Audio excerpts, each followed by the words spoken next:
ಪರ್ವತವಾದ ಕೈಲಾಸ ಪರ್ವತದಿಂದ ಅಲ್ಲಿ ವಾಸಿಸುತ್ತಾರೆ ಗಣೇಶರ ತಂದೆ ಭಗವಾನ್ ಶಿವಶಂಕರ ಮತ್ತು ತಾಯಿ ಪಾರ್ವತಿ.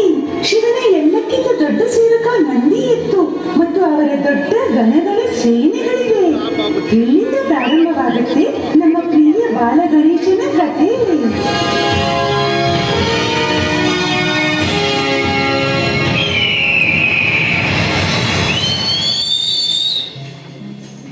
ನಂದಿ,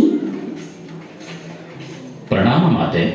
ಒಂದು ದಿನ ಮಾತೆ ಪಾರ್ವತಿ ನಂದಿ ಬಳಿ ಹೇಳಿದರು, ನಂದಿ, ನಾನು ಸ್ನಾನ ಮಾಡಲು ನನ್ನ ಅರಮನೆಗೆ ಹೋಗುತ್ತೇನೆ.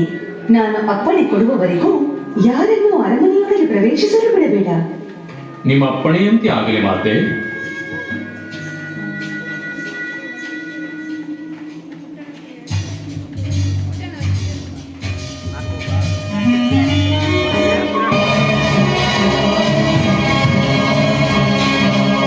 ಭೋಲೆನಾಥನಿಗೆ ಜಯವಾಗಲಿ.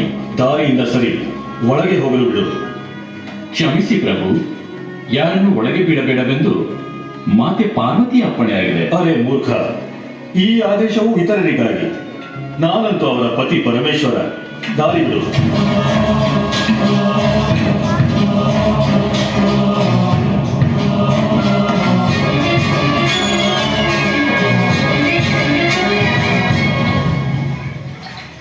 ಪ್ರಿಯೆ,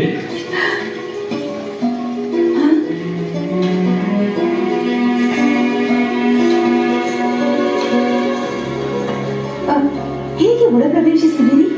ನಂದಿ ತಡೆಯಲಿಲ್ಲವೇ? ಪ್ರಿಯೆ, ಅವನು ನನ್ನ ದಾಸ. ಅವನು ನನ್ನನ್ನು ತಡೆಯುವುದು ಅದು ಹೇಗೆ ಸಾಧ್ಯ? ನಾನು ಅವನನ್ನು ಕಾವಲಿಗಾಗಿ ನಿಲ್ಲಿಸಿದ್ದೆ.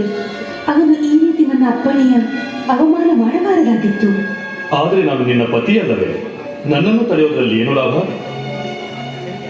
ನೀವು ಹೇಳುವುದು ಸರಿ ಪ್ರಭು, ಆದರೆ ನಂದಿ ನನ್ನ ಮಾತನ್ನು ಕೇಳದಿರುವುದು ಇದು ಧರ್ಮವಲ್ಲ. ಕೋಪಿಸಿಕೊಳ್ಬೇಡ ಪ್ರಿಯೆ, ಅವನನ್ನು ಕ್ಷಮಿಸಿಬಿಡು. ಅವನು ಸ್ವಲ್ಪ ಅಲ್ಪ ಬುದ್ಧಿಯವನು.